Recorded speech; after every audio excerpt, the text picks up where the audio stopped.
Chapitre 36. Les mots. Il avait énormément lu. Bien qu'il fût pauvre, il considérait qu'il était riche de connaissances, et cela le rendait heureux. Il passait des heures avec ses livres, et il était presque toujours seul. Sa femme était morte, ses 2 enfants étaient chez des parents, et il se félicitait de n'être pas pris dans le tourbillon des relations humaines, ajoutait-il. Il était étrangement réservé, indépendant, et parlait d'un ton calme et sans réplique. Il avait étudié la question de la méditation sous toutes ses formes,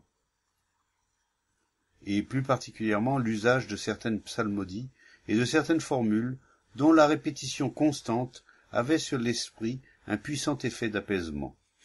Il y avait aussi dans les mots eux-mêmes une magie certaine. Les mots devaient être prononcés d'une façon précise et psalmodiés correctement. Ces mots nous avaient été transmis depuis des temps très reculés, et la seule beauté des mots, avec leur cadence rythmique, créait une atmosphère propice à la concentration. Et là-dessus, il se mit à psalmodier. Il avait une voix agréable, et il y avait une douceur qui venait de l'amour des mots et de leur signification. Il psalmodiait avec l'aisance que donne une longue pratique et une grande dévotion. Dès le moment où il se mettait à psalmodier, plus rien d'autre n'existait pour lui. À l'autre bout de la plantation, le chant d'une flûte s'éleva, hésitant, mais la sonorité en était claire et pure. L'homme qui jouait était assis à l'ombre d'un grand arbre, et derrière lui, on apercevait les montagnes silencieuses. La psalmodie et le chant de la flûte semblaient se fondre et s'éteindre, puis reprendre de nouveau. Des perroquets volèrent d'un arbre à l'autre, en faisant leur tapage habituel. Puis de nouveau ce furent les notes claires de la flûte, et la voix de l'homme, grave et puissante. C'était le matin. Le soleil se levait au-dessus des arbres. Des gens du village s'en allaient à la ville, bavardant et riant. Le chant de la flûte et la psalmodie de l'homme se faisaient insistants, et quelques passants s'arrêtèrent pour écouter.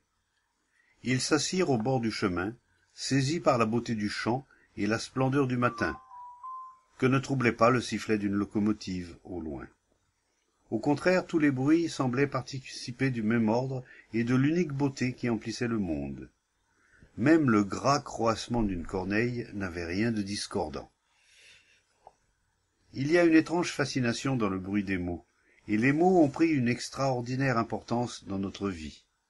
Patrie, Dieu, prêtre, démocratie, révolution. Nous vivons de mots et nous ne sommes jamais rassasiés du plaisir qu'ils nous donnent. Ce sont ces sensations qui ont pris tant d'importance.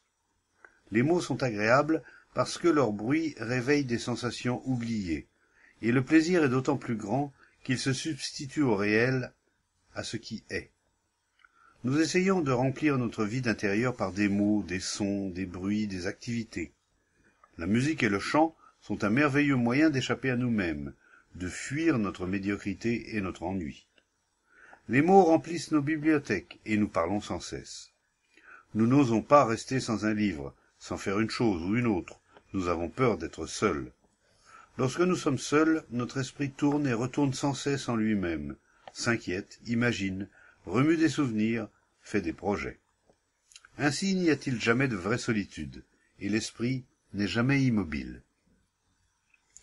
Évidemment, on peut immobiliser l'esprit par la répétition d'un mot, d'une prière ou d'un chant. On peut droguer l'esprit, on peut l'hypnotiser, on peut l'endormir, en le berçant doucement ou par la violence, et pendant ce sommeil, des rêves lui viendront. Mais un esprit apaisé par la discipline, le rituel ou la répétition ne peut jamais être vigilant, sensible et libre. Cet engourdissement de l'esprit par la douceur ou la cruauté n'est pas la méditation. Il est agréable de chanter et d'écouter chanter celui qui le fait avec art. Mais la sensation demande toujours plus de sensation, et la sensation mène à l'illusion. Nous aimons presque tous vivre d'illusions, et il est agréable de découvrir de plus profondes et de plus vastes illusions. Mais c'est la peur de perdre nos illusions qui nous fait refuser ou masquer le réel. Ce n'est pas que nous soyons incapables de comprendre le réel, c'est parce que nous repoussons le réel et nous nous raccrochons à l'illusion que nous avons peur. S'enfoncer de plus en plus dans le piège de l'illusion n'est pas la méditation. Et nous aurons beau orner et décorer notre prison, ce n'est pas cela la méditation. Prendre conscience, lucidement, sans choix, des activités du moi, père de l'illusion, voilà le commencement de la méditation. Il est étrange de voir avec quelle facilité nous trouvons des substituts aux choses réelles, et comme ils nous satisfont. Le symbole, le mot, l'image devient essentiel, et autour de ce symbole nous élevons l'édifice de l'illusion, en utilisant les connaissances pour le consolider. L'expérience devient ainsi un empêchement à la compréhension du réel. Nous donnons des noms, non seulement pour communiquer, mais pour renforcer l'expérience. Ce renforcement de l'expérience enchaîne le moi, et une fois pris dans ce processus, il est extrêmement difficile d'en sortir, c'est-à-dire de briser l'entrave de la conscience du moi. Il est essentiel de mourir à l'expérience d'hier et à la sensation d'aujourd'hui, sinon il y a répétition. Et la répétition d'un acte, d'un rite, d'un mot est vaine. Dans la répétition, il n'y a pas place pour le renouvellement. La mort de l'expérience est création.